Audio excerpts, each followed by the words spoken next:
को दिख जाए तो वो सोच ही नहीं पाता कि मैं कविता पढ़ूं या वो दूसरा कारोबार स्टार्ट करूं। लेकिन आप सभी अच्छे लोग हैं। हिंदी साहित्य की ओर से आपको मैं ये छूट देता हूं कि डरने की कोई आवश्यकता नहीं है। आपने जो समझ के मुझे बुलाया है मैं वही हूं। पारिवारिक दृष्टिकोणों से हम बहुत दिनों बाद बैठे हैं। यूं पशु मेलों के कार्यक्रम, भीड़ वाले कार्यक्रमों में आने जाने की एक आदत सी पड़ गई है, लेकिन आप जैसे लोग बहुत कम मिलते हैं। वहां तो हमें कहना भी पड़ता है कि क्या करेंगे इस नुमाइश में दुकानें हम लगाकर। आपने तौहीन कर दी दाम इतने कम लगाकर।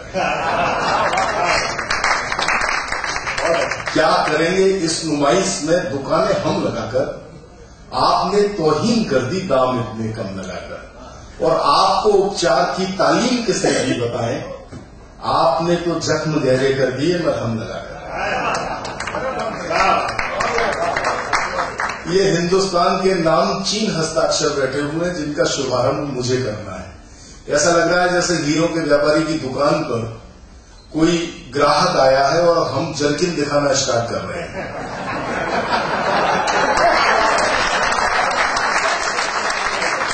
आप ये मान के चलिए ये सारे हीरे हैं, मैं जर्किन हूं, लेकिन कई मौकों पर इनकी चमक भी फीकी कर देता हूं।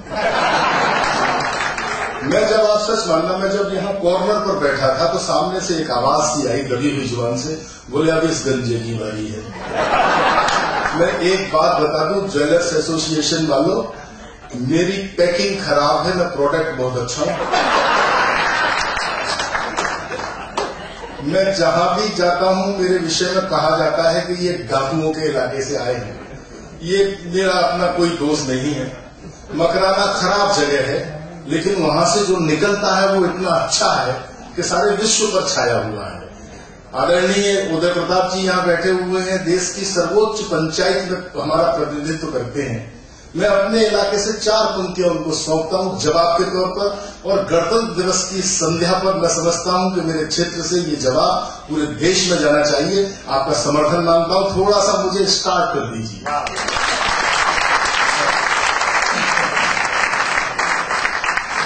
तो तमंचे छुरे कतरनी पहने चाकू भेज दिए। दो तमंचे छुरे कतरनी पहने चाकू भेज दिए। सीमा की रक्षा करने कई वीर लड़ाकू भेज दिए।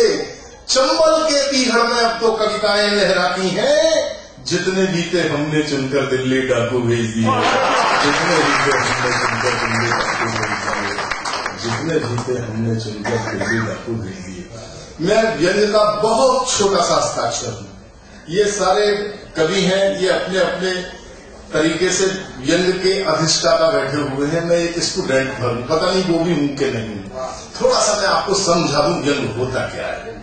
आप बड़े पारखी हैं, हीरो तक के पारखी हैं, तो थोड़ा सा मुझे एक आइडिया देना पड़ेगा आपको। हमारे बड़े व्यंग्यकार स्वर्गीय शरद जोशी जी ने कभी कहा था कि हमारी सरकार विकास के लिए ठोस ही कदम उठाती है, मगर कदम इतने ठोस होते हैं कि उठते ही नहीं। ये है व्यंग्य की भाषा। आपकी समझ में आ गया होगा। जिन लोगों की समझ में नहीं आया उन्हें और सरल तरीके से बताता हूं। दिल्ली के अंबेडकर उद्यान में उत्तर प्रदेश की मुख्यमंत्री माननीय सुबह सुबह अपनी बकरी को घुमा रही थी। सामने से आ गए लालू प्रसाद यादव, बोले कहां घुमा रही हो ये भैंस को। मायावती जी बोली लालू जी ढंग से देखिए, भैंस नहीं है बकरी है बकरी। बोले तुम चुप रहिएगा, हम बकरी से ही बात कर रहा हूं।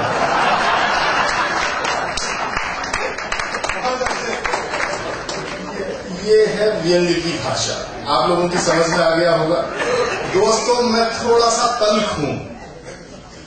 आज गणतंत्र दिवस की इस संध्या पर मेरी तल्खियत को निभा लेना। मैं थोड़ा सा आक्रोशित हूं। ये मेरे जमीन की पानी का असर भी कहा जा सकता है, या आपके अपने अंतर्मन में जो आक्रोश है उसे मैं व्यक्त करना चाहता हूं। थोड़ी सी अतिरिक्त भूमिका मैं यूं ले रहा हूं कि इस कवि सम्मेलन के प्लेटफॉर्म को बनाने की जिम्मेदारी मेरे कंधों पर डाली गई है।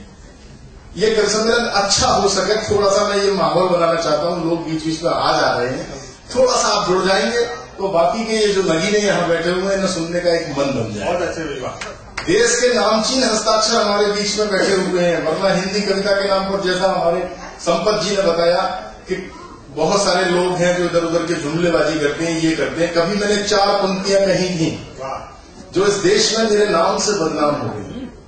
4 पंक्तियां मैंने पढ़ी थी कि ये मंच जब से अर्थदायक हो गए तोतले भी गीतदायक हो गए।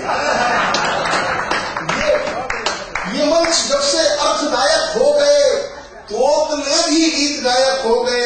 और जो 2 पंक्तियां पढ़ता हूं गणतंत्र दिवस की संध्या पर अपनी तालियां रोक सको तो रोक के बता देना। ये मंच जब से अर्थदायक हो गए तोतले भी गीत गायक हो गए और राजनीतिक मूल्य कुछ ऐसे गिरे जेब कतरे तक विधायक हो गए। राजनीतिक मूल्य कुछ ऐसे गिरे जेब कतरे तक विधायक हो गए। राजनीतिक मूल्य जेब कतरे तक विधायक हो गए।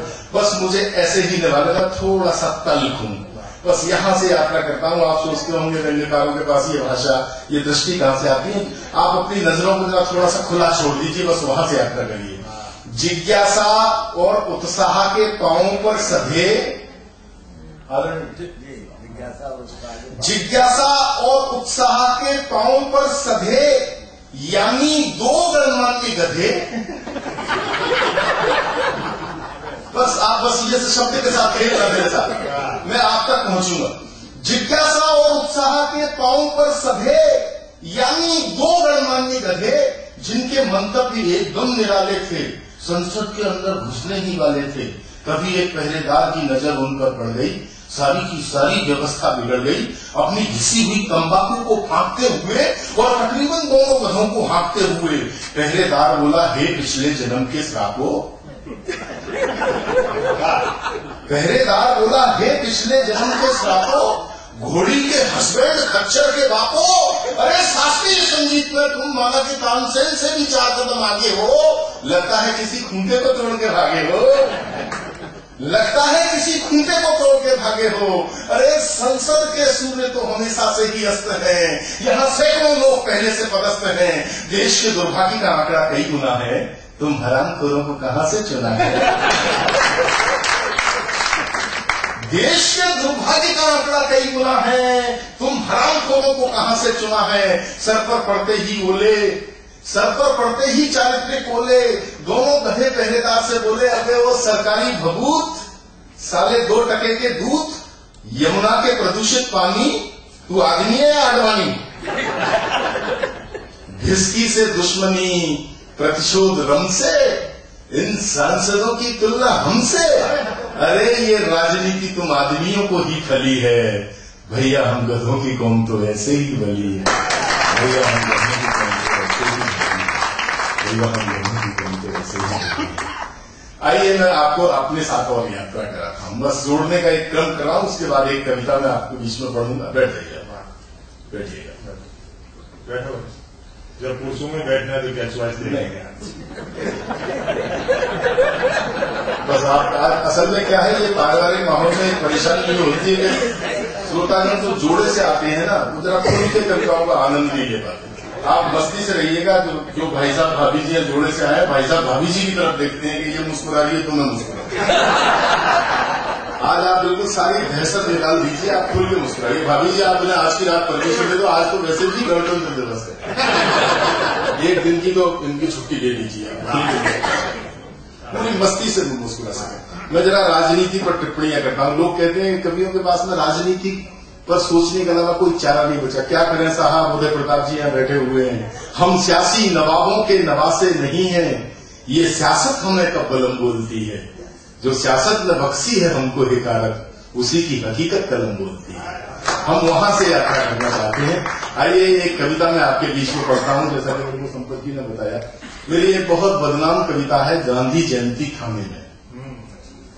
राष्ट्रीय मूल्यों का जो अवमूल्यन हुआ है उसकी व्यथा कथा मैं सुनाना चाहता हूं। पुलिस के खिलाफ एक कविता है। मेरी मानसिकता पुलिस के खिलाफ नहीं है दोस्तों। मैं दिल्ली पुलिस के उन 8 जवानों को इस मंच से सैल्यूट करता हूं जिन्होंने अपने प्राणों की आहुति देकर लोकतंत्र के सबसे बड़े मंदिर पार्लियामेंट को आतंकवादियों से बचाया। मेरी आंखों ने ये दृश्य देखे हैं। लेकिन हमारी हिंदुस्तान की पुलिस की रोज की करतूतें जो हम आसपास देखते हैं, उसका एक चरित्र चित्रण मैं कविता के सहारे आज की रात सुनाना चाहता हूं। हमारे राष्ट्रीय मूल्यों का जो अवमूल्यन हुआ है वो कविता की बुनियाद में रखा हुआ है। बस आपके बीच में पढ़ता हूं। गांधी जयंती थाने में इसमें एक शब्द आएगा कोतवाली। आप लोग समझते हैं सर? पुलिस स्टेशन को बोलते हैं। बस मेरे साथ याद करेंगे। टेलीफोन की घंटी घंघनाई, मैंने रिसीवर उठाकर कहा कौन है भाई। बात प्रारंभ हो गई गाली से, हम समझ गए फोन है कोतवाली से। बात प्रारंभ हो गई गाली से, हम समझ गए फोन है कोतवाली से। दो फूल का उड़न खटोला, एक दरोगा टाइप का मुझसे बोला कौन बोल रहे हैं आप। मैंने कहा मैं बेचैन हूं माई बाप, शर्म करो, खुदा से डरो, शिष्टाचार के किस दुराग्रह को सह रहे हो, मुझ जैसे घटिया आदमी को आप कह रहे हो। प्यारे, पुलिस का मूल मंत्र है, वैसे भी ये लोकतंत्र है। यहाँ पापियों के पाप को पाप नहीं कहते, और पुलिस वाले कितनी भी मुसीबत में हो आम आदमी को कभी आप नहीं कहते। बस जरा खुल के समर्थन दीजिए, मुझे पढ़ने में मजा आएगा। आम आदमी को कभी आप नहीं कहते, शिष्टाचार वो भी इतना निशंक। अरे वो पुलिस डिपार्टमेंट के नाम पर कलंक। भूल से भी किसी पुलिस वाले ने आम आदमी को आप कह दिया तो सच मानना मुझे ऐसा लगता है जैसे सरेआम बाप को बाप कह दिया। सच मानना मुझे ऐसा लगता है जैसे सरेआम बाप को बाप कह दिया। सरकारी आलू छोला, दरोगा मुझसे बोला पुलिस के शिष्टाचार को मत तकिए। मैंने कहा काम क्या है बकिए। वो बोला हमारे डिपार्टमेंट भी मैं खाने में, यानी शहर के पवित्र थाने में कल गांधी जयंती मनाने का प्रयोजन है। साथ में दारू है, डैश डैश डैश भोजन है। साथ में दारू है। मुझे मालूम था हिंदुस्तान में आज तक मेरी इस डैश डैश का मतलब कोई नहीं समझ पाया। मैं हताश नहीं हुआ। मुझे मालूम था कि एक दिन मैं ज्वेलर्स एसोसिएशन के कार्यक्रम में जाऊंगा तो वो लोग समझेंगे इसको। भाई ये तो जोरी ही पर साथ में डैश डैश डैश भोजन है। आपके समाज की साफ सुथरी छवि है। सुनने में आया है प्रसिद्ध कवि है, आपकी तरक्की में हमारे डिपार्टमेंट का बहुत बड़ा हाथ है। पुलिस और कवि का चोली दामन का साथ है। अरे हम फरेबी ही सही मगर यथार्थ हैं। आपकी कविताओं के कच्चे पदार्थ हैं। आपकी कविताओं के कच्चे पदार्थ हैं। पुलिस और कवि के पुराने रिश्ते को निभाओ प्यारे, कल सुबह थाने चले आओ। 4 पंक्तियों में इस तंत्र को मैं गाली देता हूं साहब। मेरा गाली देने का तमीज, तहजीब और इशारा अगर आप लोगों की समझ में आ जाए तो मेरा भरपूर समर्थन करना। दरोगा जी चुप हो गए अपनी बात भोंक कर, लेकिन श्रीमती जी बोली चौंक कर, क्या सुन रही हूँ गांधी जयंती वो भी थाने में, यानी खुशबूदार अगरबत्ती गुसलखाने में। यानी खुशबूदार अगरबत्ती गुसलखाने में। मैंने कहा है मेरे चौपट भविष्य की स्वर्णमयी लंका।